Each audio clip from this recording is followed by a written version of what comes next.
সবাই খেতে পছন্দ করি, কিন্তু কত ধরনের আম আছে তা কজনই বা জানি বলুন তো। হ্যাঁ, আমাদের মা ঠাকুমারা অবশ্যই আম দেখেই বলে দিতে পারে যে সেটা কোন জাতের আম আর তার স্বাদ কীরম। তবে আমাদের প্রজন্মের যে অধিকাংশই এই বিষয়ে অজ্ঞ তা কিন্তু বলার অপেক্ষা রাখে না। এবার আম চেনার, আমের সম্পর্কে জানার সহজ উপায় নিয়ে হাজির হয়েছে মালদা জেলা উদ্যান পালন দপ্তর। আমের গায়ে কিউআর কোড স্ক্যান করলেই আম সম্পর্কে সমস্ত তথ্য বেরিয়ে আসবে। মালদার আম কিনা সে তথ্য জানতে পারবেন আপনি। নতুন এই পদ্ধতি ইতিমধ্যে চালু হয়েছে মালদা জেলায়। মালদা জেলা উদ্যান পালন দপ্তরের পক্ষ থেকে এই বছর থেকেই এই কিউআর কোড ব্যবহার করা শুরু হয়েছে। আমের গায়ে কিউআর কোড, সেখানে স্ক্যান করলে আম সম্পর্কে সমস্ত তথ্য বেরিয়ে আসবে। মালদার আম কিনা সেই তথ্যও জানতে পারবেন আপনি। নতুন এই পদ্ধতি ইতিমধ্যেই চালু হয়েছে মালদার আমে। মালদহ জেলার উদ্যান পালন দপ্তরের পক্ষ থেকে এই বছর থেকেই এই কিউআর কোড ব্যবহার করা শুরু হয়েছে।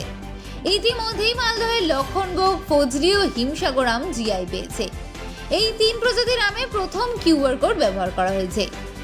মালদহের রতুয়ার দেবনারায়ণ ঘোষ নামে এক আম চাষি প্রথম কিউআর কোড ব্যবহারে এগিয়ে এসেছেন। উদ্যান পালন দপ্তরের সহযোগিতায় এই প্রথম তিনি 3টি প্রজাতির আমে এই কিউআর কোড লাগিয়েছেন। দিল্লি আম মেলায় তিনি আম নিয়ে গিয়েছেন, সেখানে তার বাগানের আম কিউআর কোড লাগিয়েই বিক্রি হচ্ছে। আগামীতে উদ্যান পালন দপ্তরের উদ্যোগে জেলার সমস্ত কৃষকদের আমে এই কিউআর কোড ব্যবহার করার পরিকল্পনা রয়েছে। এতে করে খুব সহজেই মালদহের আম কিনা চিনতে পারবেন সাধারণ ক্রেতারা।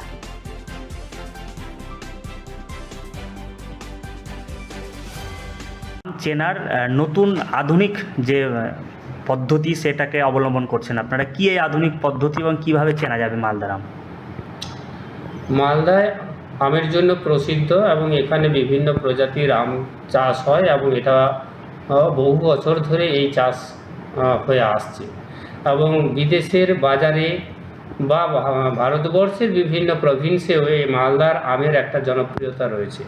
তো এটাকে বোঝার জন্য বেশ কিছু কৃষক এগিয়ে আসতে চেয়েছে যে আমরাও আধুনিক পদ্ধতিতে আমাদের কিউআর কোডের মাধ্যমে যদি এই আমটা বিভিন্ন প্রান্তে আমরা পাঠাতে পারি বা বাণিজ্যিকভাবে যদি আমরা পাঠাতে পারি, তাহলে কি হবে, মালদার এই সঠিক প্রজাতির আম কোন বাগান থেকে এটা হচ্ছে এবং সেই বাগানটা কিভাবে পরিচর্যা করেন, কিভাবে কাল্টিভেশন করেন, কি পদ্ধতি অবলম্বন করেন, কি ধরনের কোনো কেমিক্যালস ইউজ করেন কি না, সেটা কিন্তু ওই কিউআর কোডের মাধ্যমে যে কোনো প্রান্তের মানুষ কিন্তু জানতে পারবে।